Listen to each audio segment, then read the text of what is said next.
What's going on, guys? Welcome back to another episode. Today I'm going to be doing a little bit of an update on my boat video. This is the small boat that I'm in right now, and I know I did a little bit of a tour of it at the beginning a couple months ago once I got the boat. However, now that I've used it and I've gotten used to it and everything, I've made a few changes, but the main one, I said at the beginning I was going to put a big fish finder on here. I told you guys there were going to be big changes coming up with that, and that is true. We've got one here now.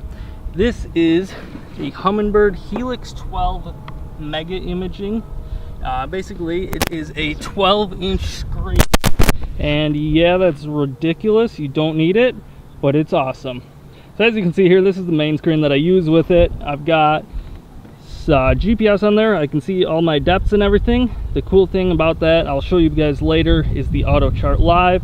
I've also got side imaging on there and sonar, so I can see the depth. I can see fish, structure, the bottom hardness, everything like that. And it's really sweet setup that has helped me catch a ton of fish, including in the video I filmed earlier today where I was deep cranking for pike and bass. So I know it's kind of hard to see here. There's not much really going on the screen because I'm in a very shallow water to get out of the wind so I can get you guys good audio. But as you can see here, you've got the standard sonar. Basically tells you the depth, water temperature, your speed you're going, and also shows you the bottom. So as you can see here, we've got weeds on the bottom, which is true. Then we go through the next screens and stuff. We've got down imaging, which obviously it's too shallow to be doing that, so I'll show you guys some screenshots as we go throughout the video on the different screens I'm talking about. But still, this basically gives you a better image of the structure, as well as you can see your depth, temp, speed, everything like that still. Then we go farther, you can see the side imaging, which on this is the mega imaging, which makes it ridiculously clear. As you can see, we've got weeds all to our left 40 foot and to our right 40 foot. You can go up to, I believe, 600 foot, so you can see basically the whole lake under you and the structure throughout it. But I've been using this, I'll show you guys on here right now.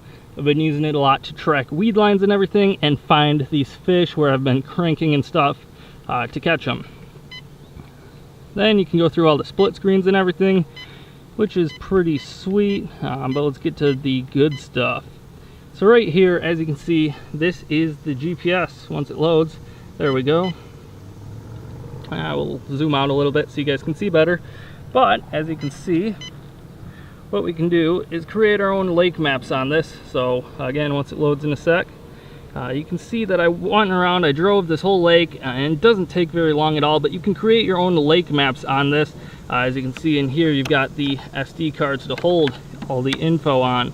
But it's a cool way, and what I was doing earlier is I was using these to follow the certain contour lines and follow those pike, the weed lines. You can also mark waypoints on here, everything just like a standard fish finder. But having the auto chart lives gives you a really clear image of the contours, and especially in these small lakes that aren't previously charted, you can find them and find where the fish are going to be. So that is my fish finder. I'm quick going to go out on the water, catch a fish, and show you guys basically what I'm doing to use it. But that is the Helix 12 mega imaging. Obviously it is a very expensive unit, but as you guys have seen in my previous videos from this boat, fishing the last few weeks, as well as up when we were in Canada in the Lund, having these big fish finders with the high definition sonar as well as down and side imaging is really an awesome way to catch fish. Really, it helps you out a ton, and I swear I've been missing out on a lot of fishing before getting these units because I've learned so much about the lakes, about the fish, about the different baits themselves, everything through the fish finder. So definitely, yes, it is crazy. However, it does help you guys out fishing a lot, and if you don't want to spend ridiculously amounts of money buying a 12-inch fish finder or anything, any sonar, basically you can do everything you need with sonar and GPS. However, the different features and bigger sizes help you out a lot, so that's something to check out. I'll leave a link in the description to the one I have, but if you guys want to check out any other fish finders, I use Humminbird. It's the brand of my choice, not only because it's what I've always used, but it's what I feel the technology in right now is the best. So hopefully you guys enjoyed this. Like I said, I'm going to get out on the water, catch a fish quick, show you guys how I'm using the fish finder to do that.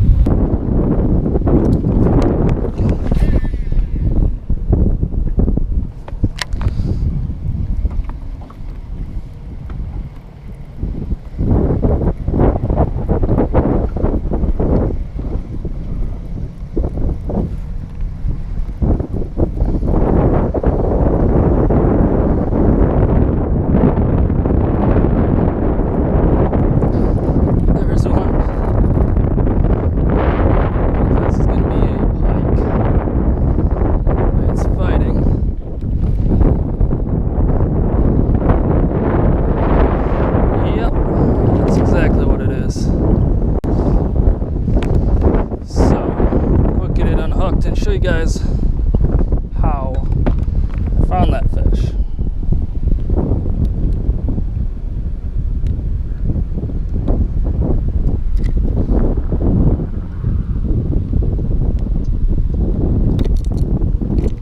Alright, little pike there.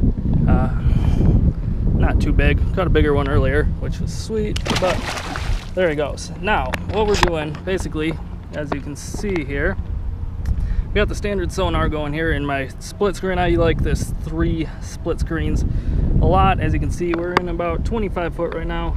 Actually, that is what we're in, and we're on a flat bottom here. However, what I can see is we've got the little dot here, which is where we are, and I was casting up to the shallower area in about 15 foot, which the crankbait I'm using is 14 to 19 foot, so that's perfect. It's right where I want to be, and what I was doing, basically cranking that, coming down the drop off, and that's where I got the fish. As you can see, there's some other fish suspended out here as well. But yeah, we're on the outside, and there is a weed edge in front of us. Obviously, we haven't gotten to it yet, but that's what I'm doing. So this is definitely helping me catch some fish, and it's a fun way to find fish and learn new techniques such as deep cranking, which I don't typically do. So hopefully that video was not too confusing for you guys. I didn't want to make it as much of a tutorial like it kind of ended up being. I wanted to basically show you guys what I ended up choosing and why. And one thing I forgot to mention is the mount that I've got on this. This is a balls out mount. I believe it's made in Missouri, but it's a cool little mount. It's a lot stronger than like the ram mounts and stuff. No matter how hard you tighten the ram mounts, I know from experience because we have this on the Lund, is no matter how much you tighten the ram mounts, they loosen up in the wind, high speeds, waves, bouncing, all kinds of different things. But with the balls out mount, basically you've got 4 different screws here. You can tighten those. They've got the holes so you can shove a screwdriver or something in there and tighten it ridiculously tight, and it holds, it never moves. As you can see, when I shake this, the whole boat moves, not just the Fishfinder. So hopefully you guys enjoyed that video. If you did, leave a thumbs up below as well as subscribe for more. We'll see you guys on the next episode.